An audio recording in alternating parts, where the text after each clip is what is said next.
Ndugu zangu wapendwa, sehemu ya maandiko matakatifu tuliyosikia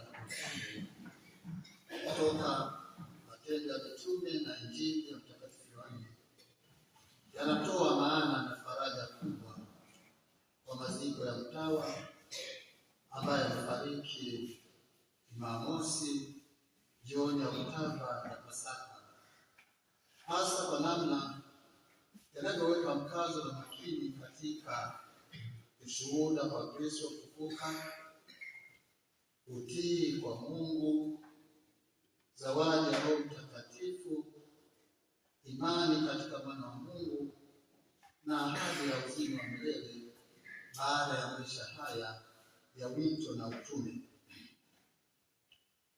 Kufa wakati wa Oktoba ya Pasaka, yaani ndani ya kipindi cha siku 8 zinazoadhimishwa kama sherehe moja endelevu ya ufufuko wa Bwana, unaleta mwanga katika maana ya ushindi dhidi ya kifo, ushindi dhidi ya mauti, ushindi dhidi ya ibilisi.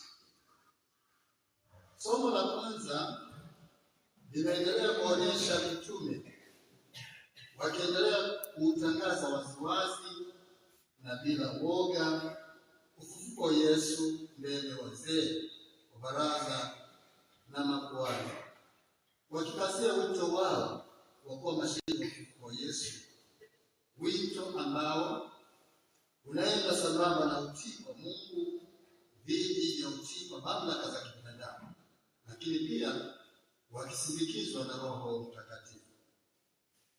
Mtawa kama mitume ameyatolea na kuyaweka wakfu maisha yake ili apate kuwa shahidi kwa ufufuko wa Yesu. Sisi watawa wote tumeyatolea maisha yetu, tunayaweka wakfu kwa lengo la kuwa mashahidi wa ufufuko wa Yesu. Kwa hiyo kifo cha mtawa sio kushindwa, bali ni tendo la mwisho la ushuhuda wake kwamba anaonekana mwenye maana kwa kuwa tayari kwa lolote, hata kifo kwa ajili ya jina la Yesu. Maisha ya mtawa ni ushuhuda uliowekwa wakfu kwa Bwana. Hayo maneno ya Mtakatifu Petro, imetupasa kumtii Mungu kuliko wanadamu, yanaakisi nadhiri za mtawa na kipekee nadhiri ya utii, ambapo mtawa wakati wote anatakiwa kuweka kipaumbele katika mapenzi ya Mungu juu ya hamu ama matamanio yake binafsi, juu ya mategemeo ya kibinadamu. Ndio maisha ya kujitoa kwa ajili ya matakatifu, maisha ya kukabidhi kamilifu kwa Mungu, maisha ya kuachana na malimwengu, kuachana tamaa za mamlaka za kidunia, na badala yake kuchagua kumtumikia na kumtangaza Kristo kila siku katika hekalu na kwingineko iwapo. Nimesema hapo awali kuwa mtawa ameyatolea na kuyaweka maisha yake wakfu ili apate kuwa shahidi wa ufufuko wa Yesu, tena pamoja na Roho Mtakatifu. Hiyo ina maana ya ushuhuda kwa njia ya wito. Ushuhuda kwa njia ya wito. Petro anasema, na sisi tu mashahidi wa mambo haya pamoja na Roho Mtakatifu ambaye Mungu amewapa wote wamtio. Wote wamtio. Hata nadhiri anazofunga mtawa ni ile ya utii. Hata nadhiri ambazo ni ile ya utii. Sasa hiyo nadhiri ya utii mnafunga na mnapewa Roho Mtakatifu ili mpate kuitenda sasa. Kwa maneno mengine, hata ni watawa wapakwa sio mafuta, wapakwa Roho Mtakatifu kwa nadhiri yenu ya utii. Maisha ya mtawa ni ushuhuda ulioko wakfu kwa Bwana mfufuka, maisha ambayo yanamtegemea Roho Mtakatifu katika utendaji wake. Kwa hiyo maziko ya mtawa ni alama ya kukamilishwa kwa ushuhuda huo ambao unamnyanyua mtawa kutoka kushuhudia hapa duniani hadi kung'amua utimilifu wa ufufuko wa Bwana katika utukufu wake mbinguni. Kwa mwelekeo huo na kwa faida yetu sote tunaomboleza juu ya somo linalojiji likitukumbusha na kutuangaliza kuwa kifo cha ndugu yetu Sista Maria Mchangamfu sio mwisho wa habari yake, bali ni ushirika katika ufufuko wa Kristo mwenyewe, na kwa namna pekee kwa mmoja kama yeye ambaye amefariki katika kutana ya Pasaka. Somo la Injili linatupatia fundisho juu ya ukuu yule ajaye kutoka juu. Naeleza kuwa yuko juu ya yote, lakini pia linatufundisha juu ya umuhimu wa imani katika huyo mwana wa Mungu kwa ajili ya kupata uzima wa milele. Tunapewa mlinganisho kati ya maisha ya dunia hii na yale ya mbinguni. Maisha ya wafu ya mtawa hapa duniani ni maisha ya maamuzi ya awali ya maisha ya mbinguni. Mtawa anaionja ile mbinguni kutoka hapa duniani kwa kuishi vizuri na zile zake. Kwa hiyo kifo cha mtawa ni fursa ambapo anaachia nyuma uwepo wake wa kidunia na kuyakumbatia sasa kikamilifu maisha ya mbinguni ambayo amekuwa akijitahidi kuyashuhudia katika uhai wake kwa nadhiri zake. Hiyo ni faraja kwetu sote tunaoomboleza juu ya kifo cha Sista Maria Mchangamfu. Ameachia uwepo wake wa kidunia hapa duniani na kwenda sasa kuyakumbatia yale aliyokuwa anashuhudia wakati wa uhai wake, kwa wito wake, kwa utume wake, kama tulivyosikia katika tanzia. Maneno ya Yesu ambaye ndiye Bwana ina uzima wa milele ni ahadi msingi. Ni ahadi msingi kwa ajili ya masiku ya Kikristo. Lakini ni ahadi inayotupatia tumaini na uhakika wa moja kwa moja juu ya uzima wa milele hata kwa mtawa wetu huyu ambaye mwili wake unalala mbele yetu. Kwa kufa ndani ya kitabu ya Pasaka, kauli ya Yesu inapiga mstari ukweli wa kifo cha Sista Maria Mchangamfu ni safari ya kuelekea uzima wa milele ambao unapatikana katika ushindi dhidi ya mauti na dhambi wa Kristo. Kama mchukua wa Kristo na ambaye alipokea na kukubali shuhuda wa Kristo, Sista Maria Mchangamfu kwa maisha yake ya wakfu alitia muhuri ya kwamba Mungu ni kweli, na maisha yake yalikuwa muhuri halisi wa ukweli huo ambao kilele chake ni katika kukubali au kukiri kwake katika uwepo wa Mungu huyo. Alikubali kuingia maisha ya utawa kwa sababu alipokea ushuhuda wa Kristo kwamba kuna Mungu, kuna uwepo wa Mungu, na yeye akakiri, na kwamba maisha yake yalikuwa ya kukiri uwepo wa Mungu. Lakini pia Injili inaweka bayana kwa Mungu huyo ndiye anayetupatia zawadi ya Roho Mtakatifu pasipo kipimo. Mungu anatupatia Roho Mtakatifu pasipo kipimo. Atupatie kipande cha roho hapa. Ni full. Wazo hili linatukumbusha maisha ya Sista Maria Mchangamfu kama mtawa katika maisha ya sala, katika maisha ya sakramenti na huduma au tume iliyokolezwa na Roho Mtakatifu. Ndugu zangu wapendwa, baada ya maelezo ya maandiko matakatifu masomo ya mawili, tunatokaje hapa ndani na tunatawanyika namna gani tutakapopanda kaburini kwenda majumbani kwetu? Ndugu zangu wapendwa, mosi, tukumbuke kuwa wakati wote tunapaswa kumwomba Mungu tufe kifo chema. Wakati wote tumwombe Mungu tufe kifo chema. Hapo tunarejesha namna mmoja anavyokufa, mazingira ambayo mmoja anakufa, au muda na wakati ambao mmoja anakufa.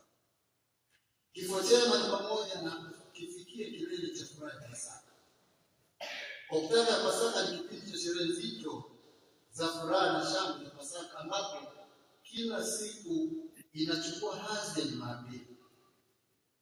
Kufa Jumamosi jioni ya Oktoba ya Pasaka ina maana ni kuingia mara moja katika sherehe za Dominika ya huruma ya Mungu.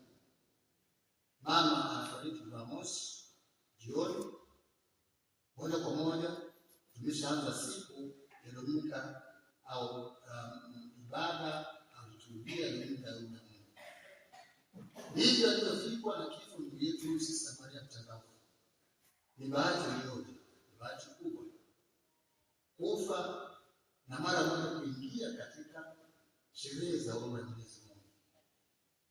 Hii haiendi kwa bahati mbaya, inategemeana na mmoja ameandaa namna gani maisha yake kwa ajili ya kuunganika na huruma ya Mwenyezi Mungu. Haiendi kwa bahati mbaya, wala huwezi kufanya hesabu. Kwa hiyo kifo chema kila mmoja wetu anajiandalia mwenyewe, kila mmoja wetu anajiandalia mwenyewe kwa namna anavyoishi. Lakini pili, ndugu zangu, tukumbuke kuwa tunasherehekea kufanya Pasaka kwa siku 8, na tunaporejea kazi ya Mungu ya uumbaji, Mungu alimaliza kazi ya uumbaji kwa siku 6 na ya 7. Kumbe siku ya 8 ya Oktoba ya Pasaka ni ishara ya mwanzo mpya au uumbaji mpya. Kifo cha Sista Maria Mchangamfu kimetokea ndani ya Oktoba hiyo au ndani ya siku hizo 8, ikiwa na maana ya kusherehekea kuingia kwake katika maisha ya mapya ya ufufuo. Na kwa hiyo amezungukwa na furaha na shangwe za kanisa linalosherehekea ushindi wa Kristo dhidi ya dhambi na mauti au kifo. Na masomo yanakazia kuwa ushindi huo sio tukio la zamani, bali tukio hai na endelevu katika maisha yetu, ambalo linafungua ukurasa mpya au sura mpya katika maisha yetu. Lakini tatu, kuzaliwa na mwisho, maisha yetu yawe daima ya kumwamini na kumshuhudia Bwana kufufuka. Umakini wetu katika kuishi imani na mito yetu kwa kushuhudia ufufuko unatuhalalishia sisi na kutufundisha sisi katika sadaka na matoleo yetu kama wana wa Mungu, kama waamini walei, kama watawa, kama makweli, tukiakisi mitume ambao walifurahia kuteswa na kuteseka kwa ajili ya jina la Kristo na sasa wanashiriki katika utukufu ule ule wa Kristo kufufuka.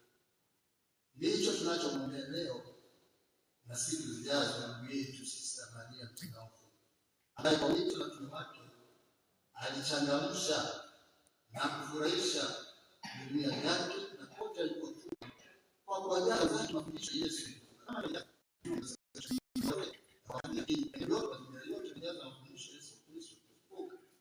Sasa Mchangamfu alijaza mafundisho ya Yesu kufufuka kwa utume wake, kwa kazi zake katika jumuiya zile alizokuwa anatumikia. Nimesikia katika tanzia kuwa pia alikuwa mcheshi na alipenda kuwafundisha watu kwa michezo.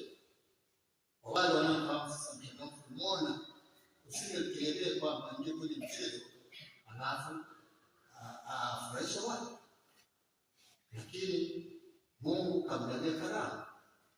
Mungu kamjalia karama, aliweza kucheza kwa wepesi kuliko yoyote kijana yoyote.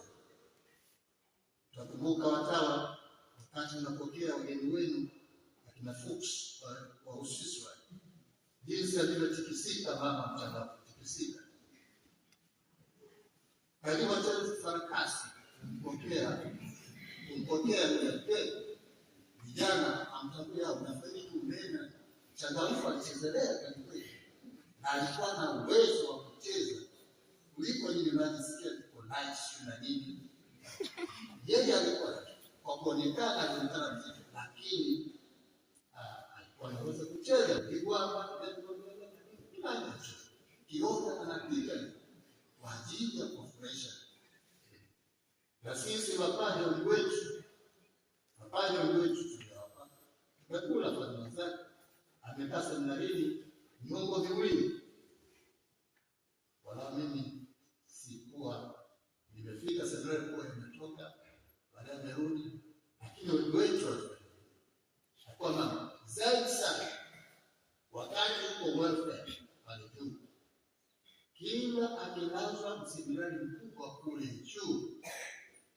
alikuwa mstari wa kwanza kwenda kupeleka chakula. Wale tuliosoma pamoja tutakumbuka akina Heleni na mwingine tutakuwa jinsi walivyokuwa wanakimbia tukianza kule juu. Wakati wote walitaka kuwafurahisha watu, kuwachangamsha watu, kuwafariji watu. Sasa yatupasa kumwombea afurahi yale ambayo alikuwa anayatamani kuyaishi. Na katika siku zake za mwisho amepitia mateso ya msalaba. Sasa tumwombea ndiye mwenye furaha ya ufufuko ambayo alipenda na kuitamani. Furaha ya milele mpe Bwana.